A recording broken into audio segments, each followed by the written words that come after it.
இன்றைய வார்த்தைக்கு உங்கள் அன்புடன் வரவேற்கிறேன். நம்முடைய தியானத்துக்காக 51வது சங்கீதம் 17வது வசனத்தை வாசிக்க கேட்போம். தேவனுக்கு இருக்கும் பலிகள் நொறுங்குண்ட ஆவிதான். தேவனே, நொறுங்குண்டதும் நறுங்குண்டதுமான இருதயத்தை நீர் புறக்கணீர். பரிசுத்த வேதாகமத்தில் அதிகமான சங்கீதங்களை பாடியிருப்பவர் தாவீது.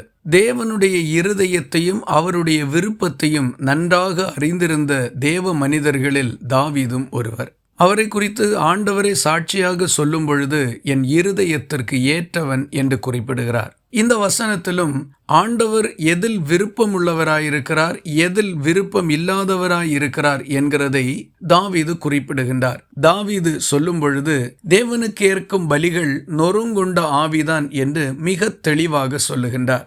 ஆண்டவர் மனிதனுடைய இருதயத்தை தான் பார்க்கிறாரே ஒழிய அவன் செலுத்தக்கூடிய பலிகளை பார்ப்பதில்லை. நம்முடைய பாடலையோ நம்முடைய ஆராதனையின் அழகையோ அதனுடைய நேர்த்தியையோ அதன் அமைப்புகளையோ தேவன் பார்ப்பதில்லை.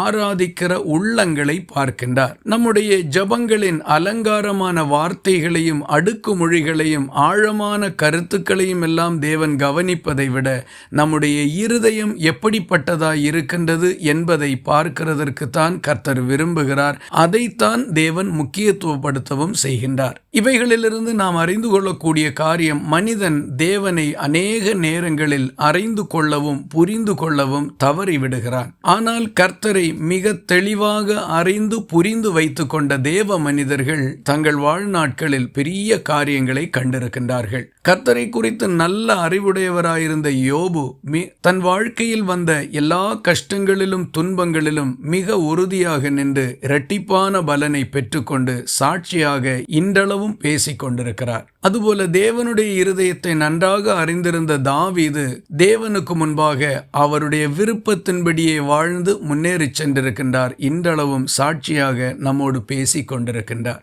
அப்போஸ்தலனாகிய பவுலனுடைய வாழ்க்கையை நாம் கவனமாக பார்க்கும் பொழுது கர்த்தரை எப்படியெல்லாம் பிரியப்படுத்த முடியுமோ அப்படியெல்லாம் பிரியப்படுத்தினார். அதற்காக இந்த உலகம் சார்ந்ததும் மற்ற மனிதர்கள் சார்ந்த காரியங்களிலும் எவைகளெல்லாம் விட்டுவிட வேண்டுமோ வெறுக்க வேண்டுமோ அவைகளை மனதார செய்திருக்கிறார். இவைகளிலிருந்து நாம் கற்றுக்கொள்ள வேண்டிய காரியம், தேவனுடைய விருப்பத்தை நன்றாக அறிந்து அவைகளின்படி ஜெபிக்கவும் வாழவும் முன்வருவோமானால் நம்முடைய வாழ்க்கை வெற்றிகரமாயிருக்கும். பிற மனிதர்களுக்கு முன்பாக அவர்கள் பின்பற்றத்தக்க நல்ல முன்மாதிரியாகவும் இருக்கும். இந்த வார்த்தைகள் இந்த நாள் முழுவதும் உங்களுக்கு ஒரு ஆசீர்வாதமாய் இருப்பதாக. ஜெபிக்கலாமா?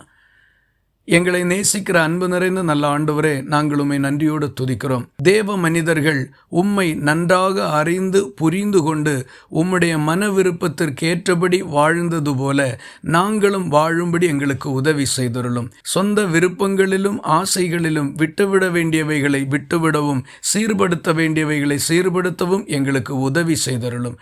ஜெபத்தை கேட்டதற்காக ஸ்தோத்திரம். இயேசு கிறிஸ்து மூலம் வேண்டிக் கொள்கிறோம் எங்கள் அன்புள்ள நல்ல பிதாவே.